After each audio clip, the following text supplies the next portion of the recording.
Hello and welcome to this message from Non-Woke Religion. I'm Stephen Eichler, PhD. Non-Woke Religion posts are intended to present practical religious viewpoints that have not been tainted by woke, far-left or progressive politics. Today's topic is fair wage levy, why this is a valid capitalist competitive market principle. Over recent decades, we have seen New Zealand struggle to develop more sophisticated, value-added production industry. New Zealand does the basics well, but something is preventing further development. I believe that a significant cause of this is our failure to compete with the slave or serf labour in places like China. I agree mostly with the concept that tariffs are a bad idea for a small producer nation like New Zealand. However, I see an exception that we must address if we wish to develop. We need an additional component to GST on imports from places like China, and I call it the fair wage levy. We need a correction for the differences in pay to the working or blue-collar classes that are being taken advantage of in some countries.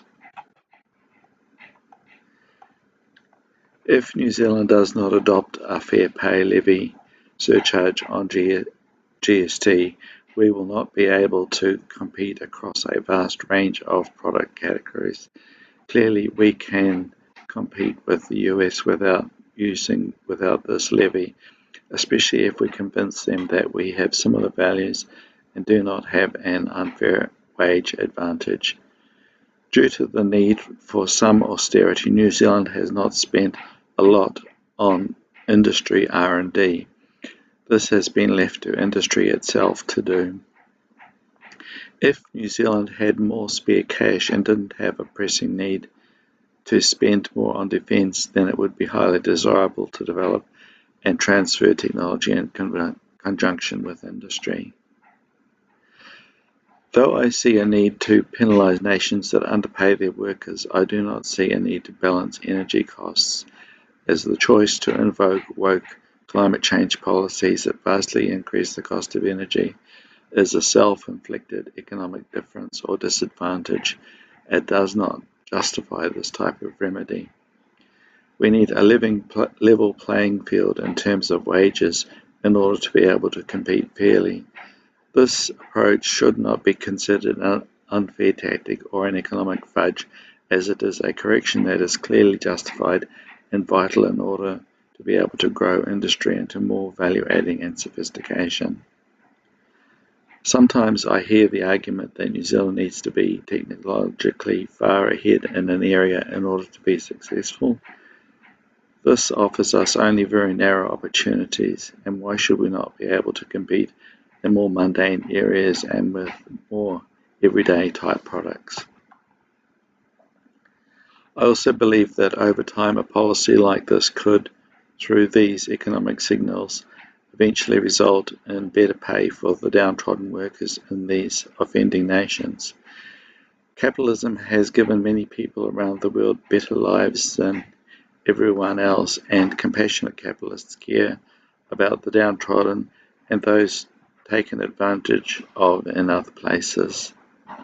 Sometimes there is something positive that can be done for them, and that only involves simple economic change and nothing excessive is required. The input of non-woke church and synagogue members on these matters is needed and would be appreciated. We need to warn our people not to believe that all tariffs or GST surcharges are bad. We need to see that this important exception that could be included as a surcharge on an existing tax is necessary for future healthy industrial development. We must see the reality of this so we can let our political leaders know that we do not wish to adhere to an extremely limited, absolutist and inflexible understanding of capitalism that prevents the flourishing of our industry. We must understand that we can convince the wider population that they have been hoodwinked into believing that every import tax surcharge is anti-capitalist. That is all for today. See you again soon. Thank you, and may God bless you.